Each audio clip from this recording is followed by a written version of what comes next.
السلام علیکم ورحمت الله وبرکاته. سماک ټي وي چینل کې درته هرکلی وي.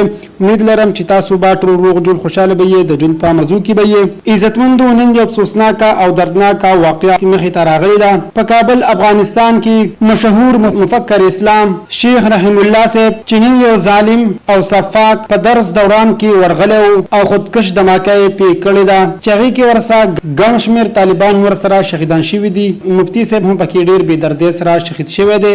دا خودکش څنګه راغلی و، په کوم پلان باندې راغلی و، دا ټول معلومات موږ سره په دې ویډیو کې وګورئ چې پورا معلومات ما خبر شي. خو تاسو موږ سره په دې ویډیو کې نوي یې مهرباني وکړئ زموږ د چینل مدر سره سبسکرایب کړئ، خوا کې ورسره ګنټۍ نشان ووهئ چې هر یوه نوې معلوماتي ویډیو تاسو ته په اسانۍ سره میلاویږي. عزتمندو الله تعالی دې رحم وکړي. د دین اسلام د لارې نه غټې خستینې روانې دي، ظلم پسې ظلم روان دی. نن شیخ صاحب درس کې ناسته و چې یو ظالم قاتل د طالب په جامه کې را دننه شوی و چې مفتي صاحب سره خوا کې ناسته و، یعنی خواله ولا ډیر زیات ورغلی و.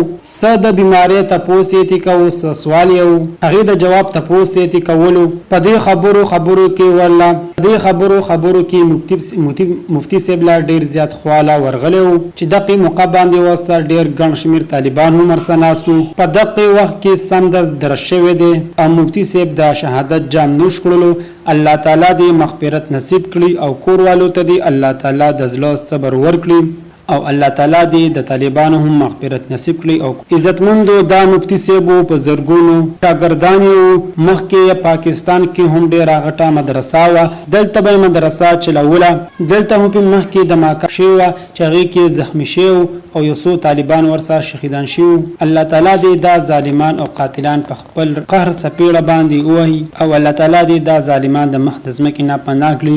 دوستانو دا وه زموږ دا د وخت نوي معلوماتي ویډیو. د نورو نوي معلوماتي ویډیو دپاره زموږ دا چینل مدر سره سبسکرایب کړئ، خوا کې ورسره ګنټۍ نشان ووهئ چې هر یوه نوي معلوماتي ویډیو تاسو ته په اسانۍ سره میلاویږي. والسلام.